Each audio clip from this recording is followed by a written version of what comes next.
বেশ কয়েকটি দিন হাতে কাজ না থাকায় মিস্টার হোমস শুয়ে শুয়ে কাটাচ্ছিলেন। কিন্তু সেদিন সকালবেলা তিনি একটা লম্বা কাগজ হাতে ধূসর গম্ভীর চোখে কৌতুকের ঝিলিক তুলে ওয়াটসনকে বললেন, বন্ধু হে, কিছু টাকা রোজগারের একটা সুযোগ এসেছে। গ্যারি ডেভ বলে কোনো নাম শুনেছ কখনো? ওয়াটসন স্বীকার করলেন, কই না তো, শুনিনি তো। হোমস বললেন, এবার আমাদের গ্যারি ডেভের সন্ধান করতে হবে। আর শোনো ওয়াটসন, লোকটি এক্ষুনি এখানে আসবে। আমি জেরা করব আর তুমি তখনই ঘটনাটা শুনে নিও। আপাতত আমাদের যা দরকার তা হলো ওই নামটা। ওয়াটসনের পাশেই টেবিলের উপর টেলিফোন ডাইরেক্টরি ছিল। সেটা তুলে নিয়ে কোনো রকম আশা না করেই ওয়াটসন খুঁজতে শুরু করলেন। কিন্তু দেখে অত্যন্ত আশ্চর্য হলেন যে অমন একটা নাম সত্যিই ওখানে আছে। বিজয়সূচক ভঙ্গিতে ওয়াটসন চিৎকার করে উঠে হোমসকে বললেন, এই তো পেয়েছি, এই তো এখানে। ডাইরেক্টরি বইটা ওয়াটসনের হাত থেকে হোমস নিয়ে পড়তে লাগলেন। Garrideb, N 136, Little Ryder Street, W। তারপর মন্তব্য করলেন, তোমায় হতাশ করছি বলে দুঃখিত ওয়াটসন, কারণ এ হলো সেই লোকটি। চিঠিটার উপরে এই ঠিকানাটাই রয়েছে। ওই নামের আর একজন লোক দরকার। এমন সময় মিসেস হাডসন ট্রেতে করে একটা কার্ড নিয়ে এলো। ওয়াটসন কার্ডটা তুলে নিয়ে তাকালেন সেটার দিকে। আরে এই তো আর একটা। বিস্ময়ের সঙ্গে ওয়াটসন বলে উঠলেন, এ নামটা আলাদা। জন গ্যারি ডেভ, ব্যারিস্টার, মুরভিল, ক্যানসাস, যুক্তরাষ্ট্র। হোমস কাগজটার দিকে তাকিয়ে হাসলেন। এটা ছাড়াও আরও একটা গ্যারি ডেভ তোমায় খুঁজে বার করতে হবে, কারণ এ ভদ্রলোকও ইতিপূর্বেই এই মামলার সঙ্গে জড়িত। তবে আজই সকালে যে ইনি দেখা করবেন এ আমি আশা করিনি। যাই হোক, একে চাপ দিয়ে এর পেট থেকে কিছু কথা বার করতে হবে। ঠিক পরের মুহূর্তেই ঘরে প্রবেশ করলেন barrister mister John Gary Dave. লোকটা ছোটোখাটো, বলিষ্ঠ গড়নের, মুখটি গোলগাল, তাজা, দাড়ি গোঁফ কামানো। আমেরিকার ব্যবসায়ীরা যেমনটি হয়ে থাকে আর কি। প্রথম দর্শনে হৃষ্টপুষ্ট মানুষটিকে খানিকটা ছেলে মানুষ বলে মনে হয়। মুখে মৃদু হাসি লেগেই আছে, কথায় মার্কিন টান, চোখ দুটি আশ্চর্যজনক। একে একে হোমস এবং ওয়াটসনের দিকে তাকিয়ে বললেন, মিস্টার হোমস, হ্যাঁ, কাগজের ছবির সঙ্গে দিব্যি মিল পাওয়া যাচ্ছে। মিস্টার নাথান গ্যারি ডেভের কাছ থেকে তো একটা চিঠি পেয়েছেন, তাই না? হোমস পাইপটা নামিয়ে বললেন, বসুন, অনেক ব্যাপারে আলোচনা করার আছে আপনার সঙ্গে। তারপর টেবিলে রাখা সামনের কাগজগুলো তুলে নিয়ে বললেন, এই দলিলে যে মিস্টার জন গ্যারি ডেভের উল্লেখ আছে, আপনিই নিশ্চয়ই সেই ব্যক্তি। কিন্তু আপনি তো বেশ কিছুদিন ধরে এই লন্ডনেই আছেন। কথা কেন বলছেন হোমস? তার স্বচ্ছ দুচোখে যেন হঠাৎ সন্দেহ আর আতঙ্ক দেখা দিল। হোমস শান্তস্বরে বললেন, আপনার পোশাক সমস্তই ইংল্যান্ডের। জোর করে মুখে হাসি টেনে এনে ভদ্রলোক বললেন, আপনার কৌশলের কথা আমি পড়েছি, কিন্তু আমি নিজেই যে বলির পাঠা হব এটা ভাবিনি। কিন্তু কি থেকে বুঝলেন মিস্টার হোমস? হোমস মুচকি হেসে বললেন, আপনার কোটের কাঁধটা, আপনার বুটের ডগা দেখে কি এ বিষয়ে সন্দেহের কিছু থাকতে পারে? তাই তো, মিস্টার জন গ্যারি ডেভ বললেন। আমায় দেখে যে এতটা ইংরেজ মনে হয় এ আমি জানতাম না। মানে কাজের খাতিরে আমায় কদিন আগেই এখানে আসতে হয়েছে আর কি। যাই হোক, আপনি খুব ব্যস্ত মানুষ এবং আমার পোশাক নিয়ে আলোচনার জন্যেও আমি আসিনি। আপনার ওই দলিলের কথা এবার বলুন শুনি। ধৈর্য ধরুন মিস্টার গ্যারি ডেভ, ধৈর্য ধরুন, ক্রমশ সব প্রকাশ পাবে। তারপর একটু থেমে বললেন, আচ্ছা মিস্টার নাথান গ্যারি ডেভ আপনার সঙ্গে এলেন না কেন? আচ্ছা, আপনাকে কেন তিনি এর মধ্যে টেনে আনলেন বলুন তো? হঠাৎ ক্রুদ্ধ হয়ে উঠে ভদ্রলোক জিজ্ঞাসা করলেন, এ ব্যাপারে সঙ্গে আপনার সম্বন্ধ কি? দুই ভদ্রলোকের মধ্যে ব্যবসায়িক কথাবার্তা হচ্ছে, তার মধ্যে কি একজনের কোনো গোয়েন্দাকে টেনে আনার কোনো মানে হয়? আজ সকালে দেখা করতে তিনি আমাকে এই বোকামির কথাটা বললেন, যে জন্যে আমার এখানে আসা। কিন্তু সে যাই হোক, আমার কিন্তু ভারী খারাপ লাগছে। এর মধ্যে তো আপনার প্রতি কোনো বিরুদ্ধ ব্যাপার কিছু নেই মিস্টার গ্যারি ডেভ। তিনি একটু উৎসাহের বশে আমার সঙ্গে যোগাযোগ করেছেন, কারণ তিনি জানেন খবর সংগ্রহের ব্যাপারে আমার একটু নামটাম বাজারে আছে। ভদ্রলোকের মুখে যে ক্রোধের চিহ্ন দেখা দিয়েছিল একটু একটু করে তা মিলিয়ে গেল। তিনি বললেন, অবশ্য তাহলে ব্যাপারটা একটু অন্যরকম দাঁড়াচ্ছে। তাই আজ সকালবেলা যখন তার কাছে শুনলাম আপনার ঠিকানা নিয়ে সোজা চলে এলাম এখানে। ব্যক্তিগত ব্যাপারে পুলিশ নাক গলায় না আমি চাই না, তবে আপনি যদি শুধু আমাদের প্রয়োজন মতো লোকটিকে খুঁজে দিয়েই ক্ষান্ত হন তাহলে আর ক্ষতি কী? হোমস বললেন, যাই হোক, আপনি যখন এসেই গেছেন তখন সমস্ত ব্যাপারটা খুলে বলুন দেখি। এই আমার বন্ধু ডক্টর ওয়াটসন এ মামলার খুঁটিনাটি কিছুই জানে না, তাই পরিষ্কার করে বলুন ব্যাপারটা, যাতে উনিও বুঝতে পারেন। মিস্টার গ্যারিডেভ যেমনভাবে ওয়াটসনের দিকে তাকালেন তাতে মোটেই বন্ধুসুলভ বলা চলে না। বললেন, ওর জানা কি একান্তই দরকার? হোমস বললেন, নিশ্চয়ই, কারণ আমরা যে একসঙ্গেই কাজ করি। মিস্টার গ্যারিডেভ এবার সহজভাবে বলতে শুরু করলেন, না না, গোপনতার কোনো কারণ নেই। ক্যানসাসে যিনি গেছেন সেই আলেকজান্ডার হ্যামিল্টন গ্যারিডেভকে জানে। প্রথমে জমি জমার কারবার করে বেশ টাকা করেন, তারপর শিকাগোয় গমের ব্যবসা। জমি কিনতে কিনতে তার এত জমি হয়েছিল যে তার সব জমি মিলিয়ে একটা জেলা হবে, আর সেই জমি থেকে নানাভাবে তার প্রচুর আয় হতো। কোনো আত্মীয় স্বজন তার ছিল না, অন্তত ছিল বলে আমি জানি না, তবে তার অদ্ভুত নামটার ব্যাপারে তার কিছু গর্ব ছিল এবং সেই ব্যাপারেই আমি তার সংস্পর্শে আছি। তখন আমি টোপেকায় ওকালতি করছি। একটু থেমে নিয়ে পুনরায় গ্যারিডেভ বলে চললেন, এমন সময় একদিন এক বৃদ্ধ ভদ্রলোক এসে দেখা করেন আমার সঙ্গে। তিনি ছাড়াও যে গ্যারিডেভ আছে এ খবর পেয়ে তিনি আহ্লাদে আটখানা। বললেন, আরও একটি গ্যারিডেভের খোঁজে আমি কাজকর্ম ছেড়ে পৃথিবী ঘুরে বেড়াতে পারবো না। কিন্তু তিনি বললেন, ওসব শুনবো না, যা বলছি তাই করতে হবে। আমার মতলব সফল হলে টাকা পাওয়া সম্বন্ধে আর কোনো ভাবনা থাকবে না। ভেবেছিলাম বুঝি ঠাট্টা করছেন, কিন্তু পরেই বুঝেছিলাম কথাগুলোর মধ্যেই প্রচুর সত্য নিহিত আছে। কিন্তু দুঃখের কথা এই যে এই কথাবার্তার 1 বছরের মধ্যেই তার মৃত্যু হয়। একটা উইল রেখে যান তিনি। এমন অদ্ভুত উইল ক্যানসাসে আর কেউ কখনো দেখেনি। উইলে তিনি তার সকল সম্পত্তির ভাগ করেন 3 ভাগে, যার 1 ভাগ তিনি আমাকে দেন, এই শর্তে যে আমাকে আরও 2 জন গ্যারিডেভকে খুঁজে বার করতে হবে। প্রত্যেকের ভাগে পড়বে $50 লক্ষ করে। কিন্তু আরও 2 জন গ্যারিডেভকে না পেলে কিছুই হবে না। টাকার অঙ্কটা এতই বেশি যে আমি আইন ব্যবসা ছেড়ে গ্যারিডেভের সন্ধান পেলাম না। অবশেষে লন্ডন টেলিফোন ডাইরেক্টরিতে পেয়েও গেলাম একটা নাম। 2 দিন আগে আমি তার কাছে গিয়েছিলাম, বুঝিয়ে বললাম সব কিছু। কিন্তু আমার মতো তিনিও একা মানুষ, কেবল কজন আত্মীয় তার আছে। কিন্তু এ সম্পত্তি কোনো স্ত্রীলোককে বর্তাবে না, কারণ উইলে আছে তিনি একজন প্রাপ্তবয়স্ক বা পূর্ণবয়স্ক পুরুষ হওয়া চাই। যদি আপনি একজন গ্যারিডেভের সন্ধান দিতে পারেন সঙ্গে সঙ্গে, তাহলে আপনার পাওনা মিটিয়ে দেব। হঠাৎ হোমস হাসতে হাসতে ওয়াটসনকে বললেন, শুনলে তো ওয়াটসন, তোমাকে আগেই বলেছিলাম ব্যাপারটা খানিকটা খামখেয়ালি। ভদ্রলোককে বললেন, তা আমার তো মনে হয় আপনার কাজ হবে খবরের কাগজে বিজ্ঞাপন দেওয়া। মিস্টার গ্যারিডেভ বললেন, তা আমি করেছি মিস্টার হোমস, কিন্তু কোনো উত্তরই পাইনি। তাহলেই তো মুশকিল। তা মামলাটা যে অদ্ভুত তাতে আর সন্দেহ কি? হোমস বললেন, আচ্ছা মিস্টার গ্যারিডেভ, অবসর সময়ে আপনার মামলাটা নিয়ে চিন্তা করবক্ষণ। আপনি এখন আসুন। পাইপটা মুখ থেকে নামিয়ে হোমস ওয়াটসনকে বললেন, ভাবছি ভদ্রলোক কী কারণে বকবক করে এতগুলো মিথ্যা কথা বলে গেলেন। কথাটা সরাসরি জিজ্ঞেস করতে গিয়ে চেপে গেলাম। ও মনে করুক আমায় বোকা বানিয়েছে। লোকটার কনুইয়ের কাজটা জখম চিহ্ন আর প্যান্টের হাঁটুর যা অবস্থা, তাতে মনে হয় অন্তত বছরখানেক ব্যবহার করেছে, একবারও ধোয়নি। অথচ ওর কাগজপত্রে আর কথায় ও বলতে চায় ও মার্কিনী, সম্প্রতি লন্ডনে এসেছে। ও কাগজে কাগজে বিজ্ঞাপন দিয়েছে, কিন্তু এমন কোনো বিজ্ঞাপন প্রকাশিত হয়নি। জানোই তো, ওসব বিজ্ঞাপন কখনো আমার দৃষ্টি এড়ায় না। সবটাই ডাহা মিথ্যা। মনে হয় লোকটা মার্কিনী, বেশ কয়েক বছর লন্ডনে থাকার ফলে মুখের ভাব মোলায়েম হয়ে এসেছে। কি চায় ও? এই গ্যারিডেভ খোঁজার মিথ্যা কথার আড়ালে কোন উদ্দেশ্য সে সাধন করতে চায়? লোকটা শয়তান, একথা ধরে নিয়ে এগোতে হবে সাবধানে। দেখতে হবে অপর গ্যারিডেভটিও ভণ্ড কিনা।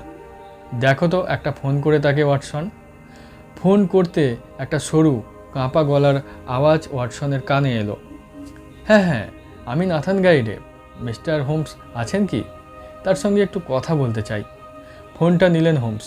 ফোনের কথা ওয়াটসনও শুনতে পাচ্ছিলেন। হ্যাঁ, এসেছিলেন। আপনি তো তাকে চেনেন না, তাই না? হ্যাঁ, কতদিন? মাত্র 2 দিন। তা তো বটেই, অত্যন্ত লোভনীয়। সন্ধ্যাবেলার বাড়িতে থাকবেন কি? ও ভদ্রলোক হয়তো তখন থাকবেন না। বেশ, যাচ্ছি তাহলে। এ নিয়ে আপনার সঙ্গে কথা বলতে চাই। ডক্টর ওয়াটসনও সঙ্গে যাবেন। আপনার চিঠি থেকে জানলাম আপনি বিশেষ একটা বাড়ির বাইরে বেরোন না। 6টা নাগাদ যাচ্ছি। মার্কিনী উকিলটিকে একথা জানাবার দরকার নেই। আচ্ছা, হ্যাঁ, বেশ, ছাড়ছি তাহলে। বসন্তের এক মনোরম সন্ধ্যায় হাজির হলেন হোমস ডক্টর ওয়াটসনকে সঙ্গে নিয়ে। ভদ্রলোক নিজেই দরজা খুলে দিলেন। ভিতরে ঢুকে হোমসরা বসবার পর বললেন, পরিচারিকাটি 4টের সময় চলে গেছে। ভদ্রলোক অত্যন্ত দীর্ঘকায়। তার শরীরের গঠনে শৈথিল্য। তার পিঠটা গোল, শুকনো, মাথায় টাক। বয়স 60-এর কাছাকাছি। মুখটা কুৎসিত, বড় বড় গোঁফ, চশমা আর ছাগলদাড়ির মতো দাড়ি দেখে আর যেভাবে সামনের দিকে ঝুঁকে থাকেন তা লক্ষ্য করে মনে হয় তার মধ্যে কৌতূহল আছে। সব মিলিয়ে যাই হোক, তাকে বিনয়ী বলেই মনে হয়, তবে একটু অদ্ভুত বলেও মনে হয় বটে। ঘরটিও ঘরের মালিকটির মতোই অদ্ভুত। একটা ছোটোখাটো জাদুঘর বলে মনে হতে পারে। বেশ লম্বা চওড়া, চারদিকের আসবাবপত্র আর তাক ভূতাত্ত্বিক আর শারীরবিদ্যার নমুনায় ঠাসা। তাকে মৌমাছি আর পোকামাকড় রাখা। ঘরের মাঝখানে একটা বড় টেবিল, প্রচুর আবর্জনা তার উপর জড়ো করা, আর সেখানে শক্তিশালী অনুবীক্ষণ যন্ত্রের লম্বা তামার নলটা দেখা যাচ্ছে। ভদ্রলোকের বহুমুখী রুচির তারিফ করলেন মনে মনে হোমস। কোথাও প্রাচীন মুদ্রার সংগ্রহ, কোথাও পুরাতন প্রস্তর যুগের পাথরের তৈরি অস্ত্রশস্ত্র। মাঝখানের টেবিলের পেছনে একটা বাক্সে শিলীভূত হাড়ের রাশি। উপরে একটা সিমেন্টের তৈরি তাকে, মাথার খুলির শাড়ি। কোনোটির নিচে লেখা নিন্ডারথল, কোনোটার হাইডেলবার্গ বা ক্রো-ম্যাগনন। বোঝা গেল ভদ্রলোক অনেক কিছুতেই উৎসাহী।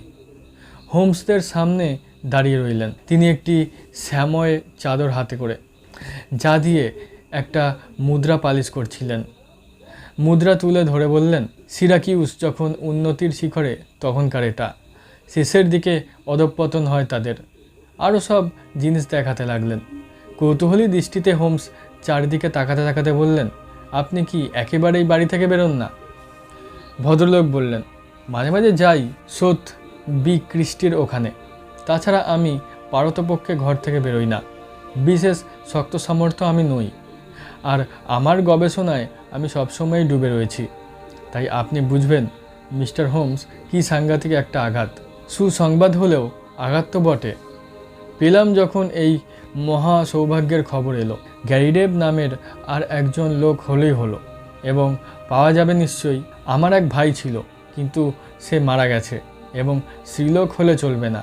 তাহলেও সারা পৃথিবী খুঁজলে কি আর একজন গ্যারিডেভের সন্ধান পাওয়া যাবে না? আপনি অদ্ভুত অদ্ভুত ব্যাপারের ফয়সালা করেন বলেই আপনার সাহায্য নিচ্ছি। অবশ্য মার্কিন ভদ্রলোকটিও ঠিকই বলেছেন, তার আগে তার সঙ্গেই কথা বলা উচিত ছিল। কিন্তু তাহলেও আমি যা করেছি ভালোর জন্যই করেছি। হোমস বললেন, নিশ্চয়ই খুব ভালো করেছেন, কিন্তু আমেরিকায় কোনো সম্পত্তির জন্যে কি আপনি খুব লালায়িত? আজ্ঞে না, একটুও না। এখানকার এইসব ছেড়ে আমি কখনোই কোথাও যেতে চাই না। তবে কি জানেন, যখনই আমরা ওই সম্পত্তির অধিকারী হব, ওই ভদ্রলোক আমার অংশটা কিনে নেবেন। সম্পত্তিটা নাকি $50 লক্ষ। আমার এ সংগ্রহের স্থান পাওয়ার মতো প্রায় 12টার মতো জিনিস বাজারে পাওয়া যাচ্ছে, অথচ মাত্র কয়েকশো পাউন্ডের অভাবে আমি ওগুলো কিনতে পারছি না। তাই ভেবে দেখুন, $50 লক্ষ পেলে আমি কত কী করতে পারি। আমার সংগ্রহের মধ্যে জাতীয় সংগ্রহশালার উপাদান আছে। এ যুগের হান্স স্লোন বলে আমার তখন নামডাক হবে।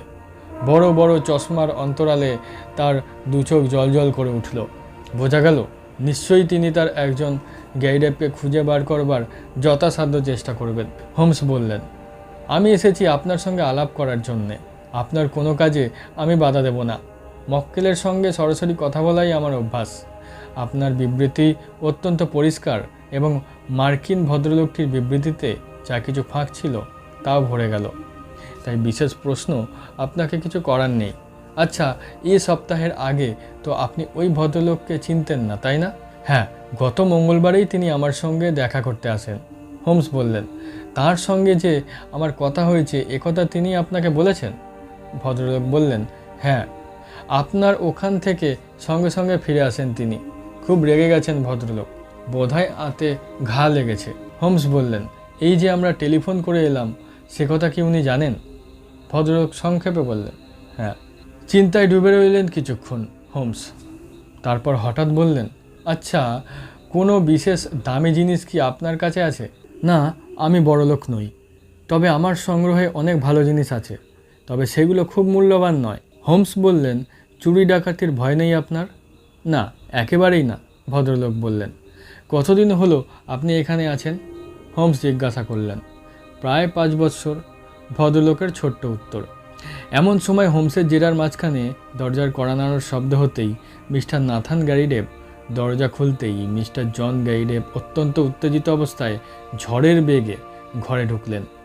একটা কাগজ হাতে দুলিয়ে চেঁচিয়ে বললেন, এই তো, ঠিকই আন্দাজ করেছিলাম যে তাড়াতাড়ি গেলে আপনার দেখা পাবো। অভিনন্দন জানাই মিস্টার নাথান গ্যারিডেভ, ধনী আপনি। কাজ সুসম্পন্ন হলো, সব ঠিক আছে। আর মিস্টার হোমস, আপনাকে শুধু এইটুকুই বলতে পারি যে আপনাদের শুধুই কষ্ট দেওয়া হলো, এর জন্য দুঃখিত। কাগজটা তিনি মক্কেল ভদ্রলোককে দিলেন। সেখানকার লাল কালিতে দাগ দেওয়া একটা বিজ্ঞাপনের দিকে তিনি তাকিয়ে রইলেন অবাক বিস্ময়ে। তার কাঁধের উপর দিয়ে হোমস আর আমি উকি মেরে দেখলাম। বিজ্ঞাপনটা এরকম, হাওয়ার্ড গ্যারিডেভ, চাষের যন্ত্রপাতি প্রস্তুতকারক, লাঙল, ড্রিল, ঠেলাগাড়ি ইত্যাদির প্রস্তুতকারক, মূল্য নিরূপক, লিখুন গ্রাসভেনার বিল্ডিংস, অ্যাস্টন। ওহ, অপূর্ব অপূর্ব। হাঁপাতে হাঁপাতে গৃহকর্তা বলে উঠলেন, এই তো 3 জন পূর্ণ হলো। মার্কিনী ভদ্রলোক মিস্টার জন গ্যারিডেভ বললেন, বার্মিংহামে খোঁজ করছিলাম, আমার ওখানকার দালালটি এই স্থানীয় পত্রিকা থেকে এটা পাঠায় আমাকে। এক্ষুনি গিয়ে সব ব্যবস্থা করতে হবে। দালালকে লিখেছি আপনি কাল বিকেল 4টের সময় তার অফিসে গিয়ে তার সঙ্গে দেখা করবেন। আমি? সে কি, তা কী করে সম্ভব? নিশ্চয়ই। আপনি কি বলেন মিস্টার হোমস? সেইটাই ভালো হবে, তাই না? আপনি হচ্ছেন ব্রিটেনের লোক, আপনার প্রতিপত্তি আছে, আপনার কথা তিনি অতি অবশ্যই মানবেন। আপনি হয়তো চাইবেন আমিও আপনার সঙ্গে যাই, এবং আমারও সেই ইচ্ছে। কোনো অসুবিধা হলে সাহায্য করতে পারতাম, কিন্তু কাল আমার অনেক কাজ, একেবারেই সময় পাবো না। মিস্টার নাথান গ্যারিডেভ বললেন, ক বছর হলো আমি অত দূরে কোথাও যাইনি। জন গ্যারিডেভ বলল, ও কিছু না মিস্টার গ্যারিডেভ, কিছু না। কিভাবে যাবেন জেনে এসেছি। 12টায় বেরোলে 2টোর একটু পরেই পৌঁছে যাবেন এবং সেই রাতেই ফিরে আসতে পারবেন।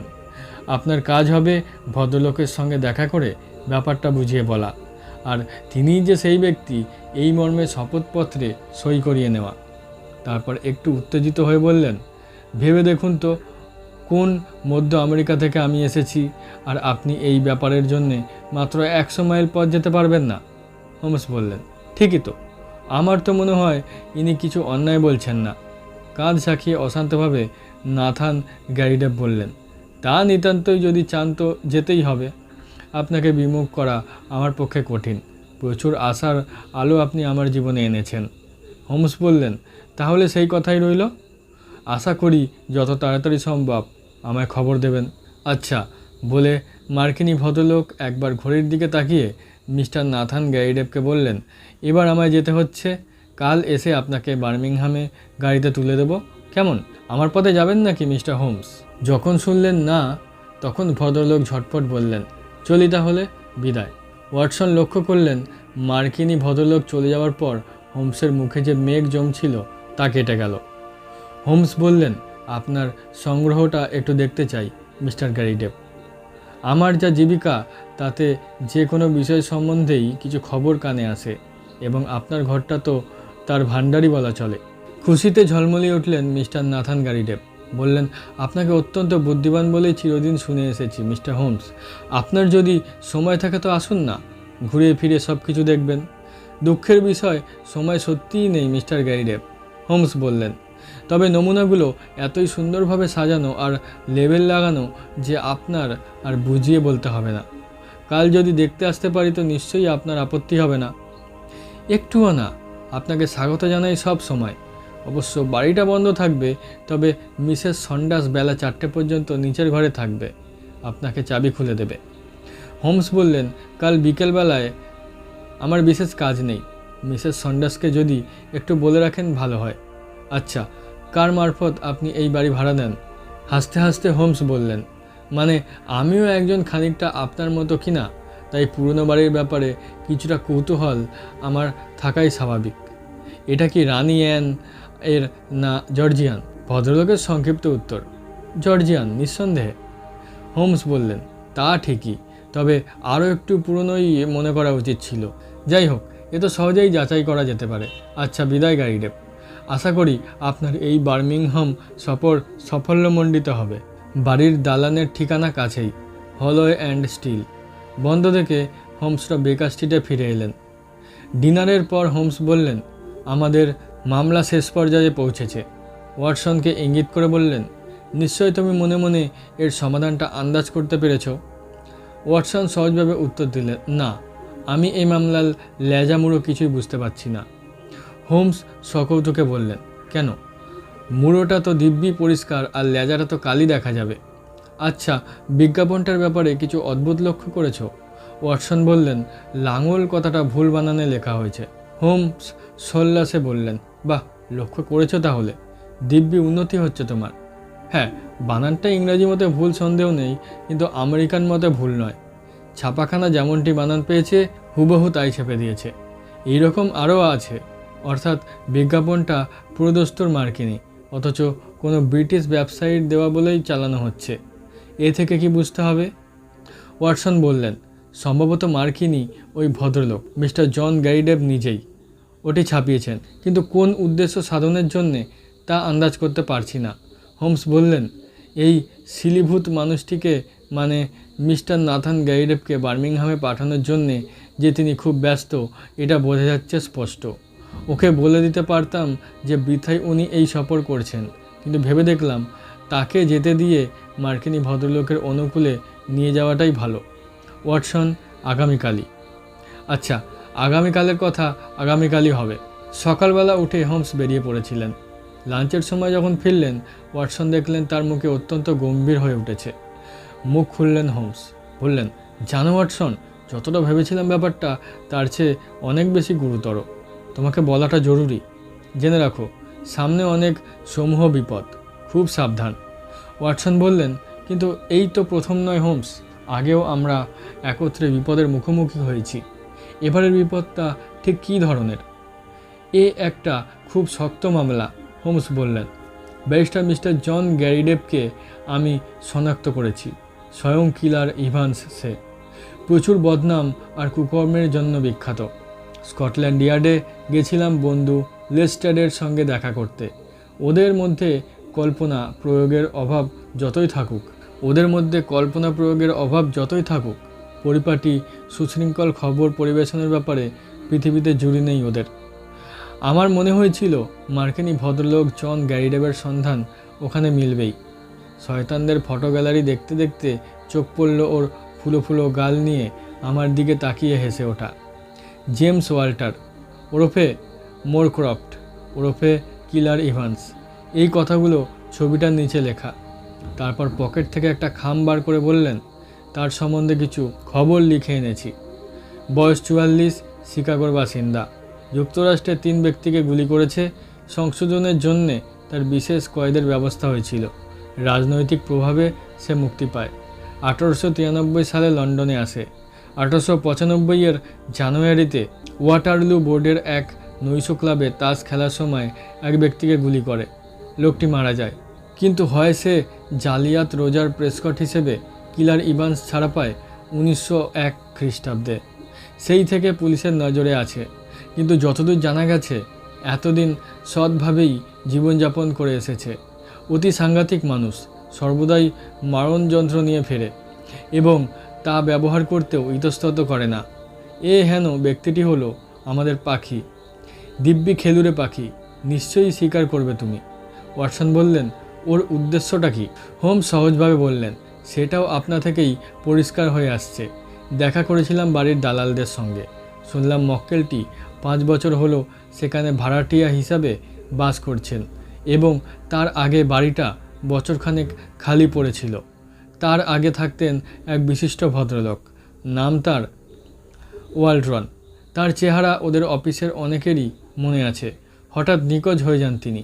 তারপরে আর তার সম্বন্ধে কিছুই জানা যায়নি। ভদ্রলোক লম্বা, দাড়িওয়ালা আর বেশ কালো। আর প্রেসকট লোকটি যাকে কিলার ইভান্স খুন করেছে, সেও লম্বা, দাড়িওয়ালা আর বেশ কালো। অতএব কাজের সুবিধার জন্য আমরা ধরে নিতে পারি যে মার্কিনী অপরাধী প্রেসকট ছিল সেই ঘরটাতেই। আমাদের নিরীহ বন্ধুটি যে ঘরটাতে তার জাদুঘরে পরিণত করেছে।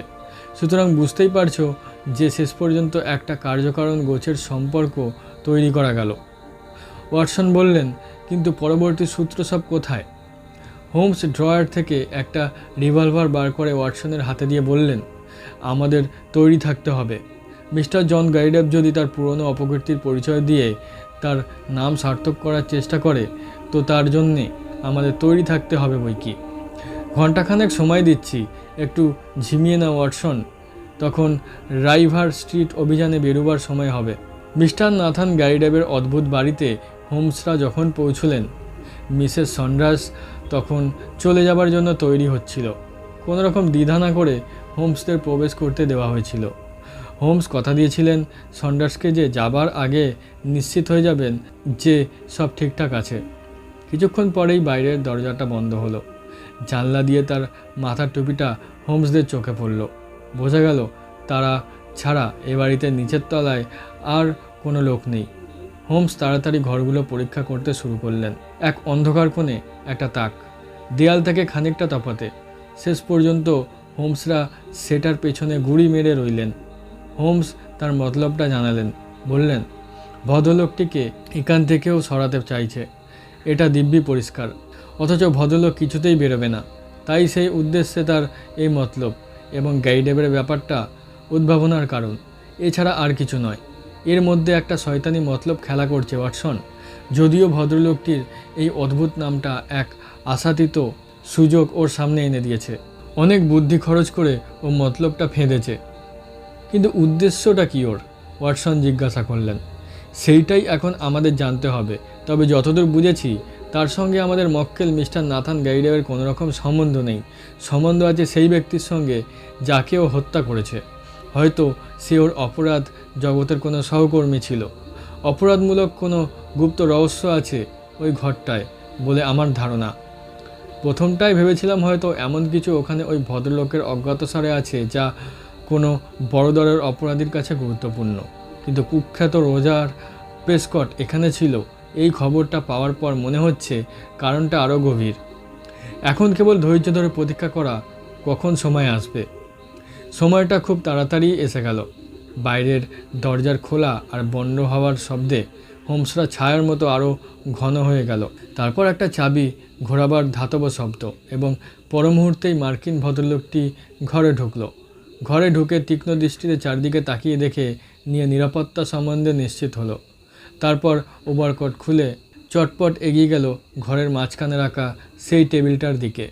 যেভাবে গেল তাতে বুঝতে অসুবিধা হলো না কী করতে যাচ্ছে। সে সম্বন্ধে তার মনে একটুও অনিশ্চয়তা নেই। টেবিলটা সরিয়ে দিল একপাশে। নিচে যে চৌকো কার্পেটটা ছিল সেটা জোরে টেনে তুলে সবটাই পাকিয়ে রেখে দিল। তারপর ভিতরের পকেট থেকে শীতকাঠি বার করে হাঁটু গেড়ে বসে যাওয়ার শব্দ কানে এলো। আর তারপরেই মেজের তলায় একটা চৌকো। তারপরে হঠাৎ যেন কোন দিকে চলে গেল। ওয়াটসনের কবজি ছুঁয়ে হোমস সংকেত দিলেন। চোরের মতো নিঃশব্দে দুজনে খোলা গুপ্ত গহ্বরের দিকে পা টিপে টিপে এগুতে লাগলো। সাবধানে গেলেও পুরনো সানের মেঝেই হয়তো শব্দ হয়ে থাকবে, কারণ হঠাৎ মার্কিন ভদ্রলোক কিলার ইভান্স মাথাটা উঁচু করে চারিদিকে তাকাতে লাগলো। হোমসদের দেখে ফেলল।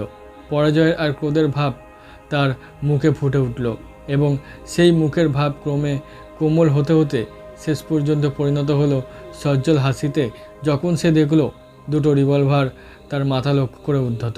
ঠেলে ঠুলে উপরে উঠে ঠান্ডা গলায় সে বলল, দলে একটু ভারী দেখছি মিস্টার হোমস। প্রথম থেকেই আমার মতলবটা ধরে ফেলেছেন তাহলে। খেলাচ্ছিলেন তাহলে এতক্ষণ। আত্মসমর্পণ করছি, হেরে গেছি আপনার কাছে। এই বলেই সে পলকের মধ্যে একটা রিভলভার বার করে দুটো গুলি ছুঁড়ে দিল। ওয়াটসনের পা ঘেঁষে একটা গুলি বেরিয়ে গেল। সঙ্গে সঙ্গে হোমস পিস্তল দিয়ে ইভান্সের মাথায় আঘাত করলেন। ইভান্স লুটিয়ে পড়ল। তার মুখ দিয়ে রক্ত ঝরে পড়ছিল, আর হোমস তার সারা শরীরে খুঁজে রিভলভার, ছুরি আর অন্যান্য অস্ত্রগুলো বার করে নিলেন সেই অবসরে। তারপর দু হাতে ধরে ওয়াটসনকে একটা চেয়ারে বসিয়ে বললেন, বিশেষ লাগেনি তো ওয়াটসন? বলো, লাগেনি তো? ও কিছু নয় হোমস, একটু ছেড়ে গেছে মাত্র, ওয়াটসন বললেন। তারপর হতবুদ্ধি কয়েদিটিকের দিকে হোমস পাথর কঠিন চোখে তাকিয়ে বললেন, ওয়াটসনকে খুন করে আপনি এ ঘর থেকে প্রাণ নিয়ে বেরোতে পারতেন না, জেনে রাখবেন। বলুন শুনি, কি আপনার বলার আছে? কিছুই বলবার ছিল না তার। তেমনি পড়ে থেকে সেই ভ্রুকুটি করতে লাগলেন। হোমসের হাতে ভর করে ওয়াটসন উঠে গুপ্ত দরজাটা সরে যেতে যে ছোট গহ্বরটা দেখা দিল, তাকালেন সেটার দিকে। যে বাতিটা ইভান্স ভিতরে নিয়ে গিয়েছিল তখনও জ্বলছে সেটা। মরচে পড়া কি একটা যন্ত্রের উপর আমাদের চোখ পড়ল। কাগজের রিলের মতো রিল, কিছু বোতল আর একটা ছোট টেবিলের উপর রাখা প্রচুর ছোট ছোট বান্ডিল। হোমস বললেন, এ একটা ছাপাখানা, জাল নোট ছাপার সরঞ্জাম এসব। ইভান্স বলল, আজ্ঞে হ্যাঁ। উঠে টলতে টলতে একটু এগিয়ে একটা চেয়ারে বসে পড়ে সে বলল, ওর মতো জালিয়াত আর কখনো লন্ডনে দেখা যায়নি। প্রেসকটের প্রেস হলো এটা, আর টেবিলের উপর ওই বান্ডিল। ওগুলো হচ্ছে প্রেসকটের 2000 নোটের, একটা প্রায় 100 পাউন্ডের। কেউ জাল বলে ধরতে পারবে না। আচ্ছা নিন দেখি, বলুন আপনাদের কি দাবি, মিটিয়ে ফেলা যাক। হেসে উঠলেন হোমস, বললেন, ওসব আমরা করি না মিস্টার ইভান্স। আপনার রক্ষা নেই। আপনি তো এই প্রেসকটকে গুলি করেছিলেন, তাই না? আজ্ঞে হ্যাঁ, আর সেই জন্যে আমার 5 বছর জেল হয়েছিল, কিলার ইভান্স বলতে লাগলো। অথচ ঠিক সেই কাজেই জন্যই আমার এত বড় একটা মেডেল দেওয়া উচিত ছিল। ব্যাংক অফ ইংল্যান্ডের নোট থেকে প্রেসকটের নোটটা আলাদা করে চিনতে পারা অসম্ভব। তাই যদি তাকে না সরিয়ে ফেলতাম তাহলে আজ তার নোটে সারা লন্ডন ভরে যেত।